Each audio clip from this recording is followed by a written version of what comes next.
Stop hitting offensive lobs. Instead, try hitting more defensive lobs and you're gonna win more points.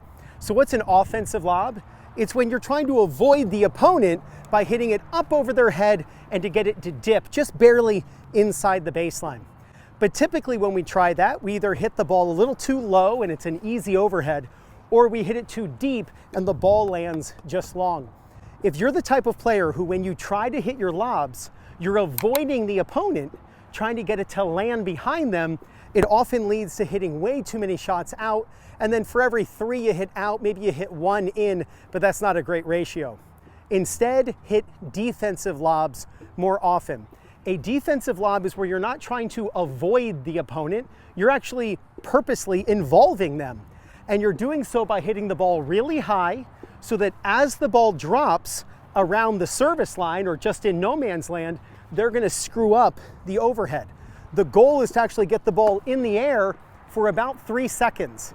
If you can get the ball in the air for 3 seconds, by the time it gets to them, they're gonna screw it up. Your opponent's gonna get super frustrated, and you never had to run the risk of getting it over their head and landing behind them, barely, getting it and squeaking it inside the line.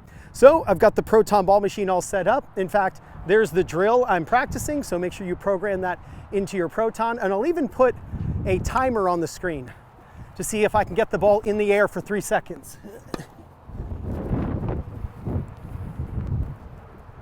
The higher, the better.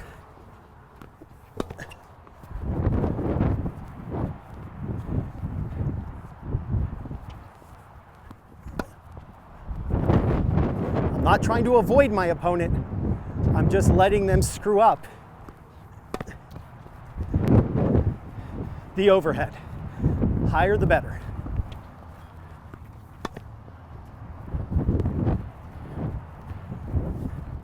So now we'll do it on the other side. Again, I'm not looking for topspin. I'm not looking to rip a ball perfectly, highlight reel shot that's gonna make TV.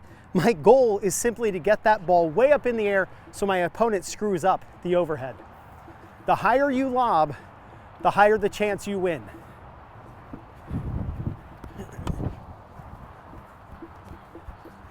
My goal is 3 seconds in the air. If you play indoors, just get it close to the ceiling. That's always a question I get. But what if I play indoors? Look, obviously you can't hit the ceiling or you lose the point. But notice none of my lobs here are landing long. And that's because I'm not trying to hit it past them. I'm letting them screw up the overhead. Now, if you're tired of lugging around your old and outdated ball machine, then just make your tennis friends jealous and get the Proton Ball Machine by Hydrogen Sports. And right now you can get free shipping in the USA when you use my link. It's in the description. You'll find it in the first comment. You'll also see it on the screen at the end of this video. The Proton is fully programmable using its intuitive app. In fact, you control it using your smartphone or watch. It holds up to 100 balls and weighs less than 20 pounds. To see how truly amazing this ball machine is, and to get free shipping when you order one, be sure to use my link. Now, before I share that link with you, if you're looking for new people in your local area to play matches against or practice with, maybe you want to find a local coach who's close to you who can help you with your game, then check out PlayYourCourt. It's a database of players and coaches in your local area who you can contact today and start playing more tennis. I've put their link in the description. I'm also going to pin it in the first comment. Check out PlayYourCourt. You're going to love it. So click right there to check out the Proton Ball Machine, and with that link, you're given a coupon code for free shipping. Stop hitting offensive lobs, but instead hit defensive ones. If you do, there's no doubt you're going to gain confidence, win more matches, and play much better tennis. This is Ryan Reedy from 2minutetennis.net. You got this.